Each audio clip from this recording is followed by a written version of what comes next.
দুর্যোগের রেশ কাটতে না কাটতেই ফের বঙ্গোপসাগরে তৈরি হয়েছে ঘূর্ণাবর্ত। সাগরে নতুন হুঁশিয়ারি, আবহাওয়ার চরম বদল। ভারী থেকে অতি ভারী বৃষ্টির সতর্কতা জারি করল আবহাওয়া দফতর। তো দুর্যোগের রেশ কাটতে না কাটতেই ফের বঙ্গোপসাগরে ঘূর্ণাবর্তের জেরে কবে কখন থেকে কলকাতা সহ বাংলার কোন কোন জেলাগুলিতে আবারও কবে থেকে ভারী থেকে অতি ভারী বৃষ্টির সতর্কতা জারি করল আলিপুর আবহাওয়া দফতর, এবং এই দুর্যোগ আরও কতদিন ধরে কোন কোন জেলাগুলিতে চলবে, কি বলছে হাওয়া অফিসের পূর্বাভাস, বিস্তারিত জানিয়ে দেব। ভিডিওতে সঙ্গে থাকুন আর আবহাওয়ার প্রতিনিয়ত আপডেট পেতে আমাদের ইউটিউব চ্যানেলটি সাবস্ক্রাইব করুন। আলিপুর আবহাওয়া দফতরের তরফে জানানো হয়েছে, বৃহস্পতিবার 29 আগস্ট উত্তর বঙ্গোপসাগরে তৈরি হবে নতুন করে নিম্নচাপ। এই নিম্নচাপটি তৈরি হবে পূর্ব মধ্য বঙ্গোপসাগর এবং উত্তর বঙ্গোপসাগর এলাকায়। এটি ক্রমশ উত্তর ও উত্তর পশ্চিম দিকে অগ্রসর হবে। দক্ষিণ বাংলাদেশের নিম্নচাপ শক্তি বাড়িয়ে গাঙ্গেয় পশ্চিমবঙ্গের উপর অবস্থান করেছে।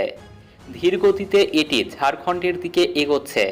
আগামী 48 ঘন্টায় উত্তর উড়িষ্যা ও ঝাড়খণ্ডে যাবে এই নিম্নচাপটি। পশ্চিমবঙ্গের নিম্নচাপের উপর দিয়ে দক্ষিণ পূর্ব দিকে এগিয়ে উত্তর পূর্ব বঙ্গোপসাগর পর্যন্ত বিস্তৃত। দক্ষিণবঙ্গের আবহাওয়া, আগামী 24 ঘন্টায় নিম্নচাপের বৃষ্টি চলবে। বুধবার থেকে আগামী শুক্রবার পর্যন্ত বজ্রবিদ্যুৎ সহ হালকা থেকে মাঝারি বৃষ্টির পূর্বাভাস রয়েছে। এই 3 দিন বৃষ্টির পরিমাণ কিছুটা কম থাকবে। ফের সপ্তাহ শেষে ভারী বৃষ্টি চলবে বেশ কয়েকটি জেলাতে। ভারী থেকে অতি ভারী বৃষ্টির সতর্কতা রয়েছে শনিবার ও রবিবার। বুধবার, বৃহস্পতিবার এবং শুক্রবার কিছুটা কমবে বৃষ্টির পরিমাণ, তবে বজ্রবিদ্যুৎ সহ হালকা থেকে মাঝারি বৃষ্টি 2-1 পশলা চলবে। আগামী শনিবার 30 আগস্ট থেকে ফের বৃষ্টি বাড়বে। আগামী শনি ও রবিবার ভারী বৃষ্টির সম্ভাবনা রয়েছে বেশ কয়েকটি জেলায়। ঝাড়গ্রাম, উত্তর ও দক্ষিণ 24 পরগনা, পূর্ব ও পশ্চিম মেদিনীপুরে ভারী বৃষ্টির সম্ভাবনা রয়েছে। উত্তরবঙ্গের আবহাওয়া, উত্তরবঙ্গের পার্বত্য এলাকায় হালকা বৃষ্টির সামান্য সম্ভাবনা রয়েছে। বজ্রবিদ্যুৎ সহ বৃষ্টির সম্ভাবনা সব জেলাতেই থাকবে। দার্জিলিং সহ পার্বত্য ও সংলগ্ন 5 জেলাতেই বৃষ্টির সম্ভাবনা বেশি রয়েছে। মঙ্গলবার থেকে শুক্রবার পর্যন্ত বৃষ্টির সম্ভাবনা কম থাকবে উত্তরবঙ্গে। বিক্ষিপ্তভাবে বৃষ্টি হবে বজ্রবিদ্যুৎ সহ হালকা থেকে মাঝারি। আগামী শনি ও রবিবার দার্জিলিং, কালিম্পং, আলিপুরদুয়ার, কোচবিহার ও জলপাইগুড়ি এই 5 জেলাতে বিক্ষিপ্তভাবে ভারী বৃষ্টির সম্ভাবনা রয়েছে।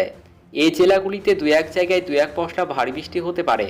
কলকাতায় আজ মেঘলা আকাশ, দুপুর পর্যন্ত বজ্রবিদ্যুৎ সহ হালকা মাঝারি বৃষ্টির সম্ভাবনা রয়েছে।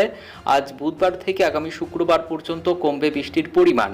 বৃষ্টি না হলে আর্দ্রতাজনিত অস্বস্তি থাকবে। আগামী শনি ও রবিবার বৃষ্টির পরিমাণ কিছুটা বাড়বে বলে ইঙ্গিত আবহাওয়া দফতরের। মৎস্যজীবীদের জন্য সতর্কবার্তা জারি করা হয়েছে। বৃহস্পতিবার 29 আগস্ট সন্ধ্যার মধ্যে মৎস্যজীবীদের উপকূলে ফিরে আসতে নির্দেশ দেওয়া হয়েছে। আগামী শুক্র ও শনিবার মৎস্যজীবীদের সমুদ্রে যেতে বারণ করা হয়েছে।